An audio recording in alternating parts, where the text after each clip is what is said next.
ಆತ್ಮೀಯ ವಿದ್ಯಾರ್ಥಿಗಳೇ, ಇಂದಿನ ತರಗತಿ ನಿಮಗೆಲ್ಲರೂ ಸ್ವಾಗತ. ನಾನಿಂದು ನಿಮ್ಮ ಎದುರಿಗೆ ಹಂಚಿಕೊಳ್ಳಲು ತಂದಿರುವಂಥ ವಿಷಯ ವಸ್ತು ಒಂದು ಅಂಕದ ಪ್ರಶ್ನೋತ್ತರಗಳು. 2015ರಿಂದ 2025-26ನೇ ಸಾಲಿನವರೆಗೆ ವಾರ್ಷಿಕ ಪರೀಕ್ಷೆಗೆ ಬಂದು ಹೋಗಿರುವ ಪ್ರಶ್ನೋತ್ತರಗಳು. ಒಂದು ಕಡೆ ಚೆನ್ನಾಗಿ ಸೇವ್ ಮಾಡಿ ಇಟ್ಕೊಳ್ಳಿ. ಮಹಾಯುದ್ಧಗಳು ಹಾಗೂ ಭಾರತ ಪಾತ್ರ. 1914ಕ್ಕೂ ಹಿಂದೆ ಯುರೋಪಿನ Britain, Germany, France, Italy, Russia ವಸಾಹತುಗಳ ಮೇಲೆ ಹಿಡಿತ ಸಾಧಿಸಲು ನಿರಂತರ ಸಂಘರ್ಷದಲ್ಲಿದ್ದವು. ಕೈಗಾರಿಕಾ ಕ್ರಾಂತಿ ಮತ್ತು ನೂತನ ಆವಿಷ್ಕಾರಗಳು ಯುರೋಪಿನ ದೇಶಗಳಲ್ಲಿ ಪೈಪೋಟಿ ಸೃಷ್ಟಿಸಿದವು. ಬ್ರಿಟನ್, ಫ್ರಾನ್ಸ್ ಮತ್ತು ರಷ್ಯಾ ಇವು ಕದನ ಬಾಂಧವ್ಯ ತ್ರಯ ಅಂದರೆ ಟ್ರಿಪಲ್ ಎಂಟೆಂಟ್ ರಾಷ್ಟ್ರಗಳು. ಜರ್ಮನಿ, ಆಸ್ಟ್ರಿಯಾ, ಹಂಗೇರಿ, ಇಟಲಿ ಇವು ಕದನ ಸೌಹಾರ್ದ ತ್ರಯದಲ್ಲಿದ್ದ ರಾಷ್ಟ್ರಗಳು. ಮೊದಲ ಮಹಾಯುದ್ಧ 1914ರಿಂದ 1918ರವರೆಗೆ ನಡೆಯಿತು. ಆಸ್ಟ್ರಿಯಾದ ರಾಜಕುಮಾರ ಆರ್ಚಿಡ್ಯೂಕ್ ಫ್ರಾನ್ಸಿಸ್ ಫರ್ಡಿನೆಂಡ್ ಸರ್ಬಿಯಾದ ಪ್ರಜೆ ಹತ್ಯೆ ಮಾಡಿದನು. ಇದು ಪ್ರಥಮ ಮಹಾಯುದ್ಧಕ್ಕೆ ತಕ್ಷಣದ ಕಾರಣವಾಯಿತು. ಏಪ್ರಿಲ್ 23ರ ಏಪ್ರಿಲ್ 1ರ ಪರೀಕ್ಷೆ, 24 ಜುಲೈ ಪರೀಕ್ಷೆ, 25ರ 3ನೇ ಪರೀಕ್ಷೆಯಲ್ಲಿ ಪ್ರಶ್ನೆ ಕೇಳಲಾಗಿತ್ತು. ರಷ್ಯಾದಲ್ಲಿ ಸಮಾಜವಾದಿ ಕ್ರಾಂತಿ ಸಂಭವಿಸಿದ್ದು 1917ರಲ್ಲಿ. ಮೊದಲ ಮಹಾಯುದ್ಧ 1919ರಲ್ಲಿ ವರ್ಸೇಲ್ಸ್ ಒಪ್ಪಂದದ ಮೂಲಕ ಕೊನೆಗೊಂಡಿತು. ವರ್ಸೇಲ್ಸ್ ಒಪ್ಪಂದ ಜರ್ಮನಿಗೆ ಅವಮಾನಕಾರಿಯಾಗಿತ್ತು. ಮೊದಲ ಮಹಾಯುದ್ಧದಿಂದ ಆಟೋಮನ್ ಸಾಮ್ರಾಜ್ಯಗಳು ತಮ್ಮ ಅಸ್ತಿತ್ವ ಕಳೆದುಕೊಂಡವು.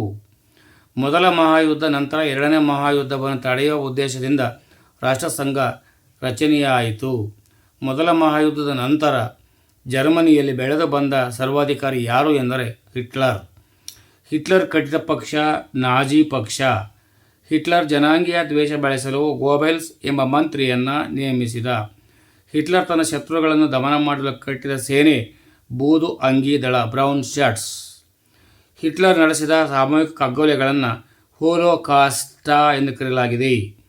ಯಹೂದಿಗಳಿಗೆ ಊಟ ನೀರು ನೀಡದೆ ಗುಲಾಮರ ರೀತಿಯಲ್ಲಿ ದುಡಿಸಿಕೊಳ್ಳಲು ಹಿಟ್ಲರ್ ಕನ್ಸಂಟ್ರೇಷನ್ ಕ್ಯಾಂಪ್ಸ್ಗಳನ್ನು ನಿರ್ಮಿಸಿದ. ಇಟಲಿಯಲ್ಲಿ ಫ್ಯಾಸಿಸ್ಟ್ ಸರ್ವಾಧಿಕಾರಿಯಾಗಿದ್ದವನು ಮುಸಲಿನಿ ರಾಷ್ಟ್ರೀಯ ಫ್ಯಾಸಿಸ್ಟ್ ಪಕ್ಷ ಸ್ಥಾಪಿಸಿದ. ಜರ್ಮನಿ ಪೋಲೆಂಡಿನ ಮೇಲೆ 1939ರಲ್ಲಿ ಸೆಪ್ಟೆಂಬರ್ ತಿಂಗಳ 1ರಂದು ದಾಳಿ ಮಾಡಿದ್ದು ಎರಡನೇ ಮಹಾಯುದ್ಧಕ್ಕೆ ತತ್ಕ್ಷಣದ ಕಾರಣವಾಗಿ ಪರಿಣಮಿಸಿತು. ಬ್ರಿಟಿಷರು ಭಾರತೀಯರನ್ನು ಒಡೆದು ಆಳಲು 1909ರ ಕಾಯ್ದೆಯನ್ನು ಬಳಸಿಕೊಂಡರು. 1919ರ ಭಾರತ ಸರ್ಕಾರದ ಕಾಯ್ದೆಯನ್ನು ಮಾಂಟೆಗೊ ಚೇಮ್ಸ್ಫೋರ್ಡ್ ಸುಧಾರಣೆ ಅಂತಲೂ ಕರೆಯುತ್ತಾರೆ.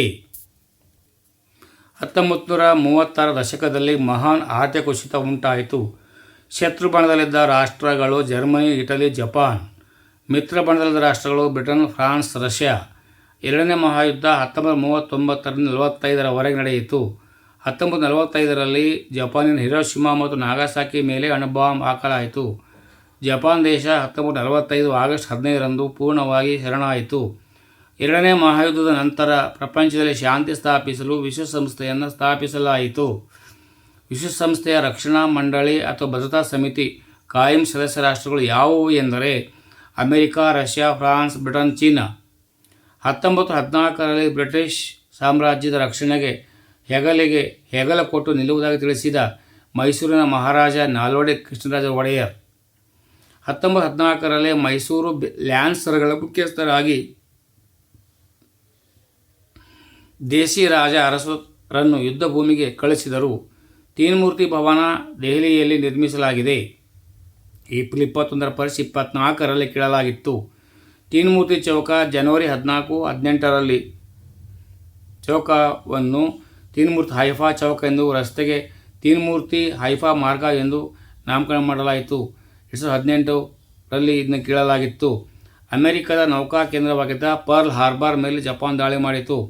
ಹಿರೋಶಿಮಾ ಮತ್ತು ನಾಗಾಸಾಕಿ ನಗರಗಳು ಜಪಾನ್ ದೇಶದಲ್ಲಿವೆ. ಶೀತಲ ಸಮರ ಜರುಗಲು ಅಮೆರಿಕ ಮತ್ತು ರಷ್ಯಾ ರಾಷ್ಟ್ರಗಳ ಗುಂಪುಗಳು ಕಾರಣವಾದವು. 1917ರಲ್ಲಿ ರಷ್ಯಾದಲ್ಲಿ ಕ್ರಾಂತಿ ನಡೆಯಿತು. ಒಂದು ಕಡೆ ಸೇವ್ ಮಾಡಿ ಇಟ್ಕೊಳ್ಳಿ. 10ನೇ ತರಗತಿ ಪರೀಕ್ಷೆಗಂತಲ್ಲ, ಮುಂದೆ ಯಾವುದೋ ಪರೀಕ್ಷೆಗೆ ಉಪಯೋಗ ಬಂದೇ ಬರ್ತದೆ. ಎಲ್ಲರಿಗೂ ಶುಭವಾಗಲಿ. ಜೈ ಹಿಂದ್, ಜೈ ಕರ್ನಾಟಕ, ಜೈ ಭಾರತ್ ಮಾತೆ. ಸರ್ವರಿಗೂ ಶುಭವಾಗಲಿ. ಸರ್ವೇ ಜನೋ ಸುಖಿನೋ ಭವಂತು.